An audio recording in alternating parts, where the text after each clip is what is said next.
Et question de Biscap qui est très intéressante. On imagine votre vie si life-changing post boule 2024-2028, mais vous êtes déjà demandé quelle serait votre vie aujourd'hui sans les cryptos. C'est quoi votre objectif long terme? Putain, moi, je serais beaucoup plus stressé, je pense. S'il n'y avait pas la crypto, même au-delà du fait de te dire, t'es là pour spéculer, t'es là pour gagner de l'argent, comme tout le monde, ça reste un peu comme ce qu'on disait avec Théo aussi, tu sais, ça reste un peu le canot de sauvetage dans le monde dans lequel on évolue et qu'on est en train de vivre, où on voit on a de moins en moins de vie privée, on a de moins en moins de liberté. Du jour au lendemain, on peut te laisser quoi, te clatrer chez toi parce que voilà, on aura décrété que ça sera bien bon pour toi et puis c'est tout. Voilà, t'as plus le droit de sortir, t'as plus aucune liberté. On voit qu'avec les cryptos de banque centrale, ça va pas forcément s'arranger.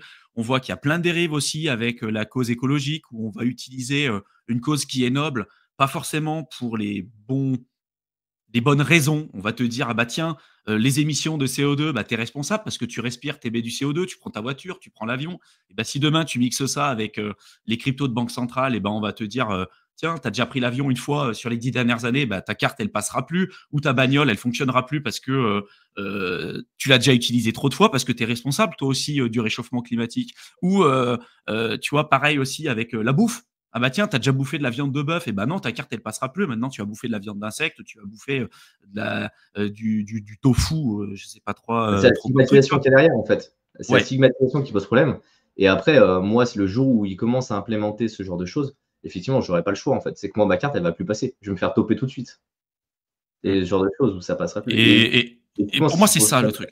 C'est vraiment de se dire la crypto, en fait, au-delà du véhicule d'investissement que ça peut représenter aujourd'hui, ça reste aussi un véhicule de souveraineté et de liberté individuelle et d'émancipation personnelle qui est juste monumental. Et si vous êtes comme nous et que dans vos valeurs profondes, il y a l'indépendance, il y a la liberté de choix, la liberté d'esprit, la liberté géographique, tout ce qui s'ensuit, la crypto, ça reste vraiment dedans. Ça s'inscrit vraiment à 100% dedans. Donc en fait, tu vois, parmi tout ce qu'on voit aujourd'hui, je me dis que putain, s'il n'y avait pas la crypto, bon déjà, qu'est-ce qu'on se ferait chier, premièrement.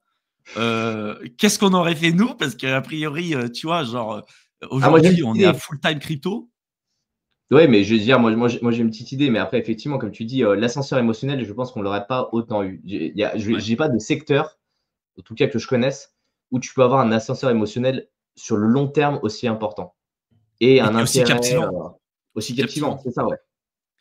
Donc ouais, c'est dingue de se dire que ben, on est aujourd'hui dans un monde où on voit l'émergence d'une nouvelle classe d'actifs.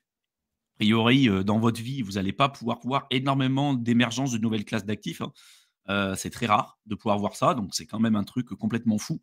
Et avec ce qu'on voit autour, moi, ça me rassure. Je pense, tu vois, je suis un peu comme Théo aussi, et puis toi, je pense que c'était un peu pareil. On est plutôt à tendance assez parano, surtout quand tu commences à être ouvert sur pas mal de sujets et de te dire, putain, ouais, en fait, la crypto, tu te dis, à la limite, ça, c'est un truc de fou. Tu te dis, putain, mais Satoshi, c'était vraiment. Déjà, c'est un visionnaire, le mec, mais c'est vraiment même pire qu'un visionnaire, quoi. Tu te dis, putain, mais tout se déroule pour que ça se. Pour que ça rentre pile dans le narratif ambiant, en fait. Tu te dis, putain, s'il n'y avait pas eu Bitcoin, on serait dans la merde. Enfin, tu vois, moi, je suis vraiment dans un truc où je me dis, putain, c'est fou. Après, je pense que ça te rend encore plus parano, parce que moi, je l'ai vu, c'est avec la cybersécurité où, en fait, ça m'a rendu fou. Il y a un moment où, en fait, tu es obligé d'accepter certaines choses et je pense que la crypto, c'est ça. C'est-à-dire que tu vois le monde qui t'entoure, tu vois les problématiques qu'il y a, comme les mecs qui font de la survie en permanence. Quand tu vois la moindre chose, le moindre événement, tu te dis: «OK, je suis préparé» et en fait, je pense que le plus important, c'est que la crypto, la cyber, la survie et autres, tous ces secteurs-là te préparent aux éventualités qui puissent avoir des basculements et des basculements de civilisation. C'est vraiment des choses, qui sont vraiment graves et qui te permettent de t'en protéger. Tu as des gens qui vivent dans l'insouciance. Tu sais, c'est un petit peu, l'imbécile heureux. Tu as des mecs qui sont dans l'insouciance permanente et qui vivent extrêmement bien. Et tu as des gens qui sont vraiment conscients des sujets et qui sont parano en permanence et qui sont malheureux. L'idée étant de trouver, je pense, un juste milieu entre les 2. Et plus tu te prépares aux éventuels risques, mais que tu es conscient qu'ils soient présents, plus je pense tu peux te permettre d'apprécier certaines choses. C'est comme les personnes, je connais des gens qui habitent près des centrales nucléaires, mais ils ont tous un sac à dos chez eux avec du matériel de survie de première nécessité pour partir très rapidement. Et on l'a vu, quand il y a eu le Covid, et les gens sont devenus fous parce qu'ils se sont dit: «Il faut absolument que je fasse du stock, je fasse du stock, je fasse du stock». Alors que quand tu as grandi à la campagne, dans les garages, tu as toujours en fait des légumes, des fruits, des trucs, tu as toujours du stock en fait. Ça fait partie de la culture même, paysanne, j'ai envie de dire. Et la crypto, c'est un petit peu ça, c'est une porte, une opportunité qui te permet de pouvoir t'en sortir plus facilement, qui permet d'avoir ces possibilités-là. Après, moi, si j'étais pas du tout, dans le secteur des cryptos, il y a déjà le côté philosophique, effectivement, comme je disais, qui te permet de te protéger, sur le long terme, qui te permet d'avoir ces opportunités-là. Mais s'il y avait pas du tout la crypto, moi, je serais resté dans la cyber et j'aurais peut-être poussé beaucoup plus dans ce secteur-là. Ce qui m'aurait rendu complètement parano à la fin. Il y a beaucoup de mèmes. Je vous invite à regarder les mèmes sur la cybersécurité où, au bout de 10 ans, les mecs, ils se mettent à brûler la barbe, à être complètement, déglingués. Mais pour moi, c'est la même chose dans la crypto. C'est des secteurs qui te poncent énormément et qui, intellectuellement, te demandent de te remettre en question et de trouver un certain équilibre dans ta vie. Pour combien de temps, je ne sais pas combien je l'aurais fait, mais à voir. Mais c'est sûr que la crypto, c'est quelque chose d'extraordinaire, en fait.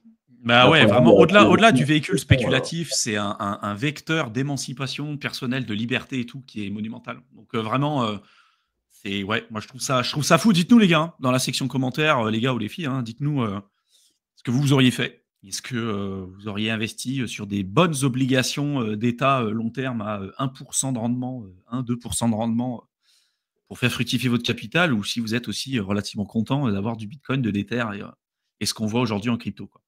bah, tu prends il y a 20 ans, sans même parler de remonter, il y a hyper loin, tu prends il y a 20 ans, les gens, quels étaient les supports d'investissement? L'IMO. Moi, la plupart des gens que je connais autour de moi, il y avait un peu d'assurance vie et après c'était de l'IMO. Mm. Et je pense qu'on n'aurait pas, coupé à la règle. Hier, on en parlait, on en parlait en off, mais on est normaux, en fait. Et donc la normalité, c'est d'aller sur des véhicules qui sont accessibles à n'importe qui. On ne serait pas allé faire du stock picking ou ce genre de choses, tu vois? Et tu commences à arriver sur ce secteur-là quand tu as déjà bouffé pas mal de finances, que c'est quelque chose qui t'intéresse.